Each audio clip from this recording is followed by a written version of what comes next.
നൃത്താധ്യാപകൻ തിരുവനന്തപുരം വെള്ളായണി സ്വദേശി മഹേഷിന്റെ മരണത്തിൽ വഴിത്തിരിവ്. മഹേഷ് ചികിത്സയിൽ കഴിയവേ ശ്രീരാമകൃഷ്ണ മിഷൻ ആശുപത്രിയിലെ ജീവനക്കാർ ക്രൂരമായി മർദ്ദിച്ചെന്ന് കുടുംബം ആരോപിച്ചു. മഹേഷിന്റെ ശരീരത്തിൽ മുറിവുകളും ചതവുകളുമുണ്ട് എന്നാണ് പോസ്റ്റ്മോർട്ടം റിപ്പോർട്ട്. ആരോപണം ശ്രീരാമകൃഷ്ണ മിഷൻ ആശുപത്രി അധികൃതർ തള്ളി. 24 ബിഗ് ബ്രേക്ക്.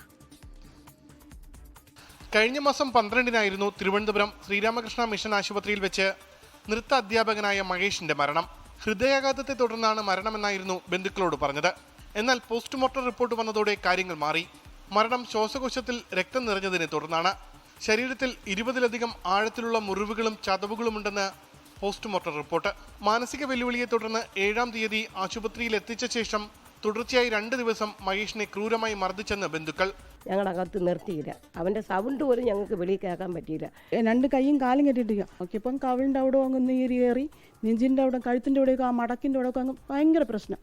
മർദ്ദിച്ച കാര്യം ചികിത്സിച്ച ഡോക്ടറെ മഹേഷിന്റെ സഹോദരി ഫോണിൽ വിളിച്ചറിയിച്ചു. ഇന്ന് വന്നവര് ഇന്നലെ വന്ന അതേ ആള് തന്നെയാണ് വന്നത്. ഇന്നലത്തേനേക്കാളും വളരെ മൃഗീയമായിട്ടാണ് ഇന്ന് അവനെ അടിച്ചത്. സിസ്റ്റർമാരും കൂടെ ഉണ്ടായിരുന്നു.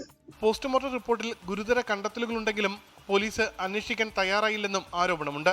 എന്നാൽ ആന്തരിക അവയവങ്ങളുടെ രാസപരിശോധന ഫലം വന്ന ശേഷമേ മരണകാരണം സ്ഥിരീകരിക്കാൻ കഴിയൂ എന്നാണ് പോലീസ് നിലപാട്. മഹേഷിനെ മർദ്ദിച്ചെന്ന ആരോപണം ശ്രീരാമകൃഷ്ണ മിഷൻ ആശുപത്രി അധികൃതർ തള്ളി. മർദ്ദിച്ചിട്ടില്ലെന്നും പോലീസ് അന്വേഷണത്തിലിരിക്കുന്നതിനാൽ പ്രതികരിക്കുന്നില്ലെന്നും ആശുപത്രി അധികൃതർ അറിയിച്ചു. എന്തായാലും പോസ്റ്റ്മോർട്ടം റിപ്പോർട്ടിലെ ഈ ഗുരുതരമായ മുറിവുകളിൽ കൃത്യമായി സൂചനയുണ്ട് എന്താണ് മരണകാരണമെന്ന്. അന്വേഷണം നടക്കട്ടെ. ക്യാമറാമാൻ രഞ്ജിത്ത് ഫ്രാൻസിസിനൊപ്പം ഉമേഷ് ബാലകൃഷ്ണൻ, 24 തിരുവനന്തപുരം. ലോകത്തെവിടെയായാലും ഏത് സമയത്തും 24 വാർത്തകളും ഓഗ്മെന്റഡ് റിയാലിറ്റി പാക്കേജുകളും എക്സ്പ്ലെയിനറുകളും വിശദമായി കാണാൻ ഞങ്ങളുടെ യൂട്യൂബ് ചാനൽ നിങ്ങൾക്ക് സബ്സ്ക്രൈബ് ചെയ്യാം.